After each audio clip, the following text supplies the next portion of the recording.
بسم الله الرحمن الرحيم لا حول ولا قوة إلا بالله العلي العظيم الحمد لله رب العالمين وصلى الله على سيدنا ونبينا أبي القاسم المصطفى محمد وآله الطيبين الطاهرين لا سيما بقية الله في الأرضين اللهم أخرجني من ظلمات الوهم وأكرمني بنور الفهم اللهم افتح علينا أبواب رحمتك وانشر علينا خزائن علومك برحمتك يا أرحم الراحمين. We continue our study of Bidayat Hikmah. We were discussing chapter 9 of section 11, and that is about division or classification of ilm husuli to haqiqi and i'tibari. We said that haqiqi or real is the concept, because ilm husuli is about concepts, and this is why I used to tell you that I prefer to call it conceptual knowledge. If the concept is such that sometimes it exists with external being and sometimes it exists with mental existence. When it is with external existence, it has its impact, its outcomes, its effects, and if not, then it doesn't have impacts. This is called haqiqi. Like insan. Insan is a concept that sometimes exists with external existence, it has effects, and sometimes with mental existence, it doesn't have effect.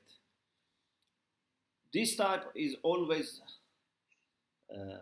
discussed in philosophy, and Mahiyya is such concept that can exist mentally only or can exist also in the real world. And opposite to this is called i'tibari. I'tibari means it's not mahubi. So what does it mean? It means that these are the concepts that either they have to be always in the external world, or they have to be always in mind. They are not like Mahiyya, which has two possibilities, to exist really or just to be in mind. No, these two are either always existing outside, if they are ma'qula thaniya falsafi, or they only exist inside if they are ma'qula thaniya mantaqi. So let me read again the first paragraph. I think at the end of the last session we said something about the first paragraph, but to remind ourselves, we say الفصل التاسع وينقسم العلم الحصولي إلى حقيقي واعتباري. Conceptual knowledge is divided into حقيقي and اعتباري. What is حقيقي?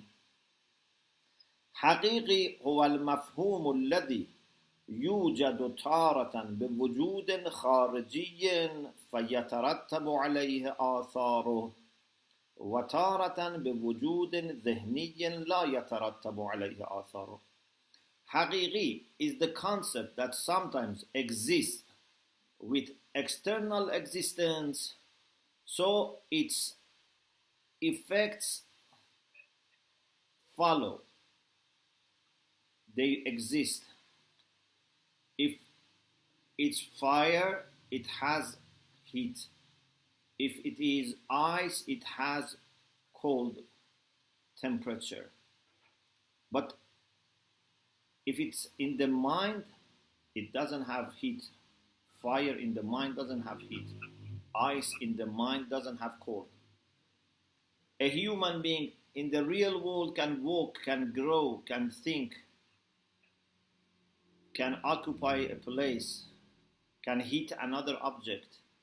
But in mind, many of these things are not there. So, this type of concept is called haqiqi because they can be really existing outside at the same time that there is possibility that they may not reach that point of external existence. هذا هو الماهية. This is called mahiya. Or, as you remember, we used to tell them, these are ma'qulat ula. Ma'qulat ula or mahiya. Because these are the very first things that we can understand from the external world. We see Zayd Amr back, we do tajreed, means by separating their particularities, they come to the concept of humanity which is common between them. وَالْإِعْتِبَارِ مَا كَانَ بِخِلَافِ ذَلِكَ. But i'tibari is opposite to this. It's not mahuvi. It's not ma'qulat ula. It's thaniya. Means you have to do extra intellectual work. And this is either falsafi or mantaqi. You may remember we had this discussion in the previous book as well. Falsafi, as they call, they say, this is something that uruzuha في الذهن واتصافها في الخارج, but منطقي uruzuha في الذهن واتصافها also في الذهن. Means معقولات الثانية falsafi are not like mahiyya, which make jins and fast and no, but still they can be applied to external beings. So, الاعتباري ما كان بخلاف ذلك وهو إما من المفاهيم التي حيثية مصداقها حيثية إنه في الخارج. It's either one of those concepts that their instances have such characteristic that they are in the external world. كالوجود. Wujud has to be in the external world. Or real qualities of wujud, like wahdat, fi'liyat, and other things similar to these two that we discuss in philosophy, ahwal wujud or ahkam ammiya wujud. These are all from this type. فَلَا يَدْخُلُ الذِّهْنِ. These are not things that can be like mahiyya and only entering dhihn. No. If they come to dhihn, they are no longer what they used to be. وَإِلَّا لَنْقَلَبَ. If they come to dhihn, they would be transformed. Means they are not what they used to be. Because we want something to come itself, like mahiyya. Mahiyya can be outside, can be inside, in mind. But these things can only be outside. The second type of i'tibari, وَإِمَّا مِنَ الْمَفَاهِيمِ الَّتِي حَيْثِيَّةُ مِصْدَاقَهَا حَيْثِيَّةُ أَنَّهُ فِي الذِّهْنِ. The second type is that there are such concepts that their instances must always be in mind. كَمَفْهُومِ الْكُلِّي. You can never find anything kulli outside, anything universal outside. Because whatever exists in the real world is particular. As you remember, we said, al-wujudu yusabiqu tashakhus. Wujud is always juz'i haqiqi. It's only one. Kulli is in mind. Jins and no'. These are also some types of mafahim kulli that we use, and jins refers to the common aspect of essence, and no refers to the complete essence of something that can exist. These type of things are only in our mind. فَلَا يُوجَدُ فِي الْخَارِجِ. Such concepts don't exist in the external world. وَإِلَّا لَنْقَلَبَ. If they want to exist in the real world, they are no longer what they are. And this is inqilab, transformation. So this is then something new. We want the same thing to be either in zihn or in kharij. But these type of things, they can never be in both zihn and kharij. Either zihn or kharij. هذه المفاهيم أنما يعملها الذهن بنوع من التعمل. Please be careful. تعمل with عين, not تعمل with hamza, which means reflection or meditation. These type of concepts. Which one? اعتباري. Okay? اعتباري. These are the concepts that Zen creates, makes with some kind of exercise. ta'ammul. Mind has to be more active. Mind has to have more active role compared to mafahim mahawi. In mafahim mahawi we just do tajrid, just separation, peeling. But here we do intiza'. It's more harder. وَيُوقِعُهَا عَلَى مَصَادِقَهَا. Mind applies this to the instances. But the instances for mafahim ma'qul thaniya are different from mahubi. لكن لا كوقوع الماهية وحملها على أفرادها بحيث تؤخذ في حدها. But they are not applied to their instances in the same way that mahiyya can be applied or predicated of its instances. Because mahiyya can be taken in the definition of its instances.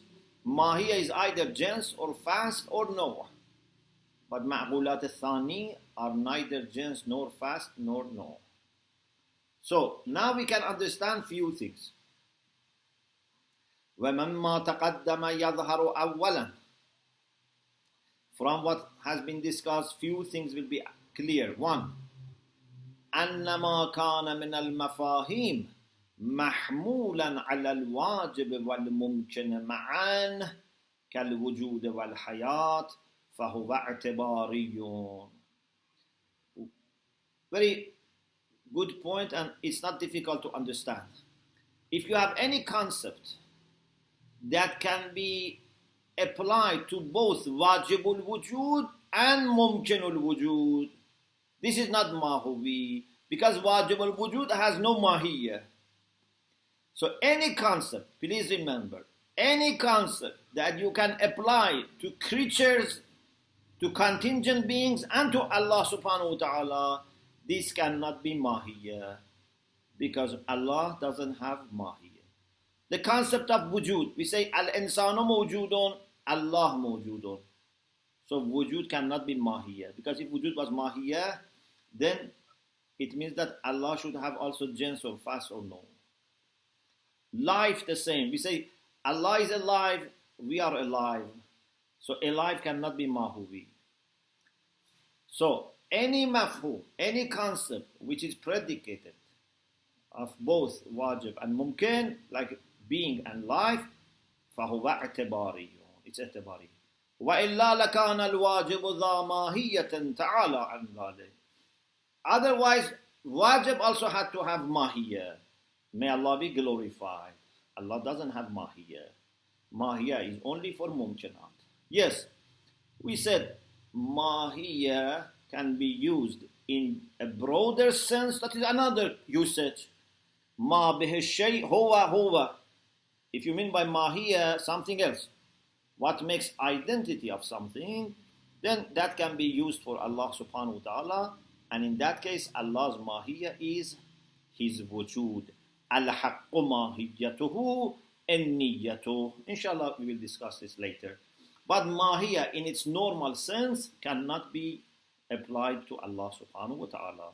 So, al-wujudu imma wajibun aw mumkin, wal-mumkinu dhu mahiyya. Because mahiyya is haddul wujud. wajib, doesn't have any had, any limits. 2. وثانيا, the second thing that can be understood from what we discussed, أنما كان منها محمولا على أزيد من مقولة واحدة. Any concept that can be used as a predicate for more than one category. You remember we said according to mashhur, according to common opinion, we have 10 maqulat. Please don't be confused between maqulat and ma'qulat. Maqulat categories. Ma'qulat means intelligibles. Ma'qulat are ula and thaniya. Thaniya is falsafi and mantiq. This is ma'qulat. But maqulat, maqulat are those categories that are said as explanation of mahiyya. It's jawhar and 9 arazi. Like mata, ain, kam, kayf, and so on and so forth. So, any concept which is used as mahmul for more than one category, like haraka, فهو اعتباري وإلا كان مجنسا بالجنسين. If it was not اعتباري, like haraka, if it was not اعتباري, then should be either in this category or that category. If it is in category of, for example, kayf and category of, I don't know, jawhar, then it has to have two genus. وَإِلَّا كَانَ مُجَنَّسًا بِالْجِنْسَيْنِ فَأَزْيَدْ, or more than two if it is in 3 categories. So, you can find haraka at least in 4 categories. You remember we said there was a discussion. Some said it is in ayn, in waz, in kam and kayf. Some people said also we should add jawhar, like Mullah Sadraf, in 5 categories. So, haraka cannot be mafhum mahuvi. Because if haraka was mahuvi, to which category you want to ascribe it or attribute it? And if you put it in any category, it means that it should have that category as its genus. If it is something in category of kam, you have to say kamun muttasilun kaza wa kaza. If it is, for example, in kayf, you have to say kayfun mahsusun mubsarun kaza or kayfun nafsaniyun kaza. Haraka cannot be defined with using different categories. It is mafhum i'tibari. It is ma'qul thaniya falsafi. Number 3. أن المفاهيم الاعتبارية لا حد لها. Mafahim i'tibari have no definition. Had is that type of definition which explains essential concepts. Had, if it is tam, means you should have covered all aspects of essence. Like you say, al-insanu haywanun natiq. Jins qarib, fasl akhir becomes had. But mafahim i'tibari have no had. Why? Because had is combination of mahiyat, and i'tibariyat have no mahiyat. Then he says there are other meanings for the concept of, or the term of i'tibari. I'tibari can be used by philosophers in other ways, and we have to note.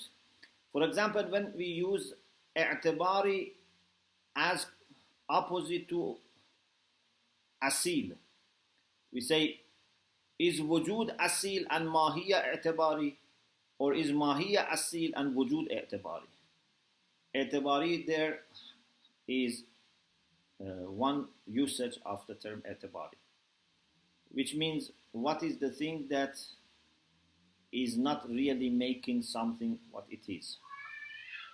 I'tibari also is used sometimes for something which doesn't have independent existence.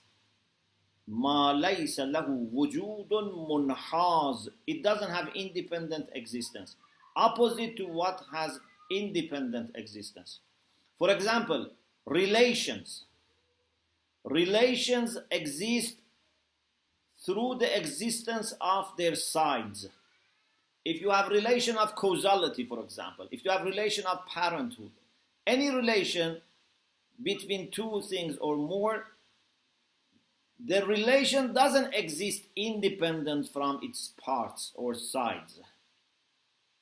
It's something that by reflection on those two sides or three sides, you abstract. Opposite to Jawhar, which exists benafse, or in Nihayatul Hikmah says fi nafse, which is more correct. Because benafse here doesn't mean by itself in the sense of it creates itself. No. Jawhar is mawjudun, but fi nafse means it's not rabit, it's not relational. Benafse is better to be put fi nafse, means independent. And sometimes i'tibari is used in another sense. ما يوقع ويحمل على الموضوعات بنوع من التشبيه والمناسبة. Sometimes a concept is used as a predicate for some subjects, but as a kind of metaphor, as a kind of analogy. Because we have a practical purpose. للحصول على غاية عملية. Because we want to achieve a practical purpose. For example, sometimes we say Zaid is head of this group, head of this class, head of this community. Why we say he is head? Because in human body, head is very important. Especially brain is in head. Eyes, ear, all are in head. So head is very important. So sometimes we say a person is a head. What do we mean? Is this really head? No, it's i'tibari. Means as a matter of comparison, as a matter of analogy, we say he is like their head because he is running their affairs. So yudabbiru amrahum. He manages their affairs. وَيُصْلِحُ شَأْنَهُم, and improves their condition. وَيُشِيرُ إِلَى كُلٍّ بِمَا يَخُصُّهُ مِنْ وَاجِبِ الْعَمَلِ. He tells and refers to everyone what task they have, what responsibility they have. So it's a leader that allocates the task to people or identifies the task for people. So we say he's like a head. This is also called i'tibari because he's not really head. Okay, alhamdulillah, this chapter finished. Now we go to chapter 10, and here we have some miscellaneous rulings about ilm husuli. One of the things that I am sure you already know because we have many times mentioned is that in ilm husuli, where we have حضور الصورة المعلوم لدى العالم. Yeah, Suratul Ma'lum. The image of Ma'lum is present for alim, not Ma'lum itself. In Ilm Huzuri, Ma'lum itself is present for alim. In Ilm Husuri, image of Ma'lum is present. Okay, we said many times that image is called Ma'lum bil-Dhat. What is essentially, primarily known to us is that image. The object outside to which this image corresponds is called ma'lum bil-arad, because we know it by the help of this image. So, أن المعلوم بالعلم الحصولي ينقسم إلى معلوم بالذات ومعلوم بالأعراض. What is known with conceptual knowledge is divided into معلوم بالذات, means what is known primarily or essentially, and معلوم بالأعراض, what is known accidentally. What do we mean by معلوم بالذات? We say المعلوم بالذات هو الصورة الحاصلة بنفسها عند العالم, is the image which exists for the knower. It is existing by itself, but عند العالم, for the knower. It's in the nafs, in the soul of the person who has knowledge. المعلوم بالأراض هو الأمر الخارجي الذي يحكيه الصورة العلمية. Is that external object that this image refers and relates to that or relays it. And this is called معلوما بالعرض والمجاز. Means this is known by the help of the first one. لاتحاد ما له مع المعلوم بالذات. Because it has one type of unity, some type of unity with that معلوم بالذات, which is the concept which is present for us. We call it معلوم بالعرض. Okay. This is the first point. The second point which is known is this. This part needs a little bit more attention. Let me see how much time we have. Okay, inshallah in 10 minutes if you are okay, we can discuss this. We said أن كل معقول فهو مجرد. Everything which is understood, everything which is known is mujarrad, is immaterial. We proved that our knowledge is mujarrad. Our knowledge is simple, our knowledge is not changing, our knowledge cannot be divided, our knowledge is possible to be greater than our brain and body. So we said already معقول is mujarrad. Also we said كل عاقل فهو مجرد. Every knower, every intelligent being that understands also is mujarrad, because معقول exists for aqil. If معقول is immaterial, then what has that معقول is also immaterial. Up to here is already known. But what we want to build upon this is this. فَلْيُعْلَمْ. You must know. لِيُعْلَمْ is فعل مجهول, means it must be known. Means you must know. It must be known that these concepts that are present for our nafs are more important in existence than our nafs. Or in other words, they are higher in rank than our nafs, because these are mujarrad. These are things that can take our nafs from potentiality to actuality.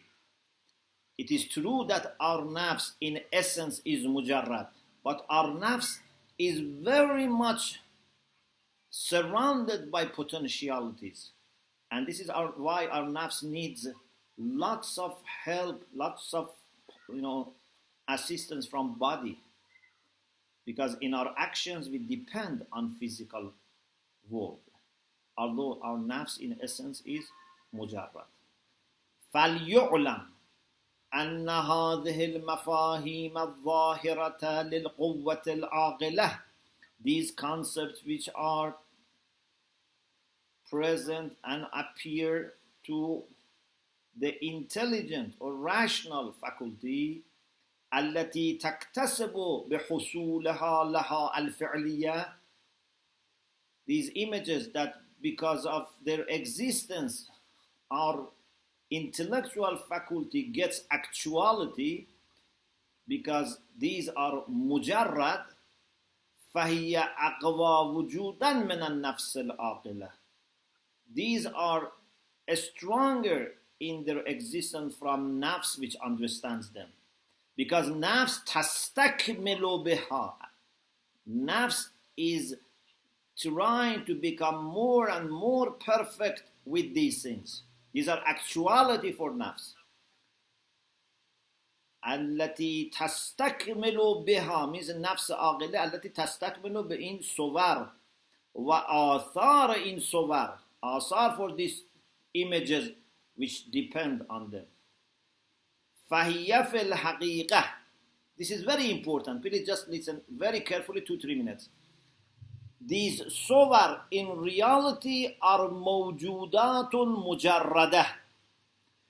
Image of apple, image of water, image of fire, image of flower, image of human being, whatever image you imagine, the image is mujarrad. Ma'lum بالذات is mujarrad and is present for our nafs and is even stronger than our nafs. So our nafs is aware of these images through ilm huzuri. When we say it is ilm husuli, it's with respect to the external thing that this image is showing. Like mirror is glass, but what is seen in mirror can be water. These images are mujarrad. What we see in them can be material, maddi. But these images are mujarrad and our knowledge of them is ilm huzuri. Yes, our knowledge of what is reflected or relayed by them is husuli. فهي في الحقيقة موجودات مجردة. These suwar in reality are immaterial beings تظهر بوجوداتها الخارجية للنفس العالمة, which with their own external being. Please be very careful. External being of image is where? Is inside us, because this is mujarrad. External being of image is in us. External being of what is seen is outside, like water. External existence of water is outside us. But something which is mujarrad and exists for our nafs, its external world is us. We are, from this point of view, khariji. You should not think anything which is inside us is zehni. No. It is zehni if it is compared to what is reflected, what is relayed through this. تظهر بوجوداتها الخارجية للنفس العالمة. So these suwar with their external existence are known to the nafs, to the soul, which is understanding. فَتَتَّحِدُ النَّفْسُ بِهَا. Nafs has a kind of unity with these suwar. إن كانت صور جواهر وبموضوعاتها المتصفة بها إن كانت أعراضا. If these images are images of substance or images of a'raz, accidents, our nafs initially has connection with and unity with the image, and then through image has some kind of unity with what is shown by this image. لكننا, but we, لاتصالنا من طريق أدوات الإدراك بالمواد, but because through the senses that we have, we get connected to material things, نتوهم, we mistakenly think, أنها نفس الصور القائمة بالمواد. We think that the forms which are there outside, dependent on the matters outside, are known to us. But this is not true. لكننا لاتصالنا من طريق أدوات الإدراك بالمواد نتوهم أنها نفس الصور القائمة بالمواد. We mistakenly think that these images that we have are the same as forms that are existing outside, for matters outside. نزعناها من المواد. We think that we have taken them from those matters without their effects which are there in the material world.